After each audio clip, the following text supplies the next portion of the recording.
start a school and you've got all these kids that have been educated now in a religious way, what's the impact on the community here and maybe vocations in general, things like that?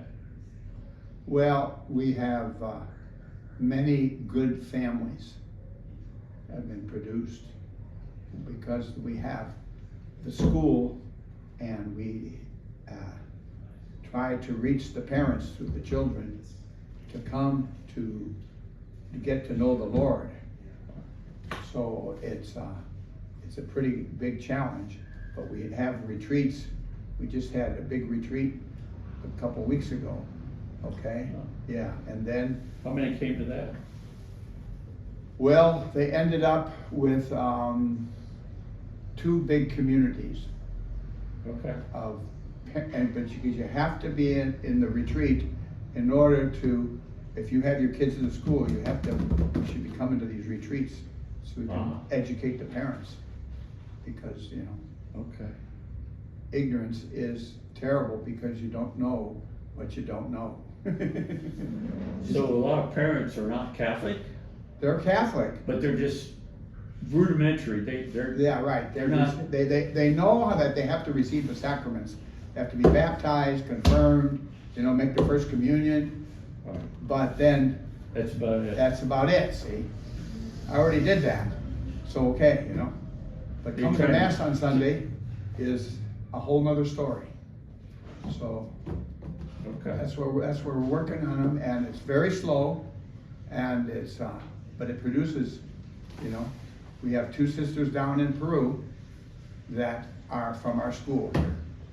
They're teaching, and they're fine teachers, fine, very good religious sisters, tremendous. We'd love to have them here, very good. But we have sisters here too, and one is going to Peru. She's making her vows, and final vows, and then she's going to go to Peru. And Mother Maria is coming up from Peru for that profession, you see. And then she's going to go down and help the sisters. And that's what, you Now, know. tell us a little bit about Brother John and his situation. Well, Brother John was taught by one of our sisters, Sister Teresa, okay? And she was taught by us in the school in Peru, in our school in northern Peru, which is called Moropon.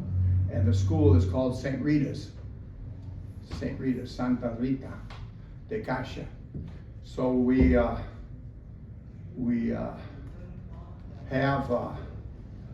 you know, many opportunities to help these children, and we get some fruit. Oh, also I would like to say there are many sisters here in different convents that came through our school. Oh, really? But they didn't join the sisters of our sisters, but they But joined. they're becoming sisters Yeah. in faith. A lot of them I saw today. And they said, "Don't you remember, Father? I'm so and so and so. I went to your school." So he told me today. Wow. Doesn't it make you feel good? Yeah, you know. So Yeah. So, Father, or Brother it's John. having a good effect. Now, Brother John was going to first grade, and Sister Teresa, who was our student from the school down there, and she was here. She came up with Mother Maria to establish the convent here, and she taught him for 2 years all the subjects. See, so he had her every day, all day long. See, I mean, Wow. you know, for the school. And she had a profound impact on That's right. Yeah. And that's what I'm trying to get back to, is not just teach religion, but to teach the kids, because you can teach a lot about the faith in the other subjects, you know. Right, not just religion. Not just religion. So For sure. that's where we're at. And Brother then, he continued on, and then he went to junior high, and we have it. And then he went to our high school.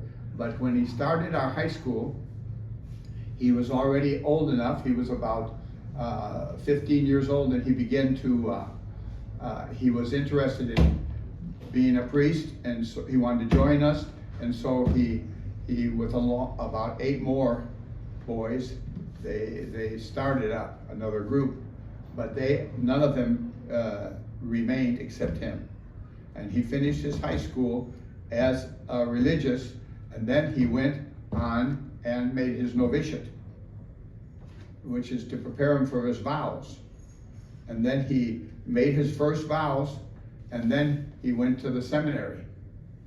And then he went to the diocesan seminary to study philosophy. So he studied philosophy for 4 years, I'm pretty sure, yeah. And then he got his degree. And then at that time, he made his vows, his final vows, but they were private. So, but his final vows, and then he, because we were not recognized as an order established, you have to have so many members. See, so we're very slow on that because we have, we're working with people that, see, it's you get a few, but not, because most people around here thinking about, I'm going to study to get a good job. Right. And I want to, About making money. Exactly. You said it right on the nail on the head, yeah. Yeah.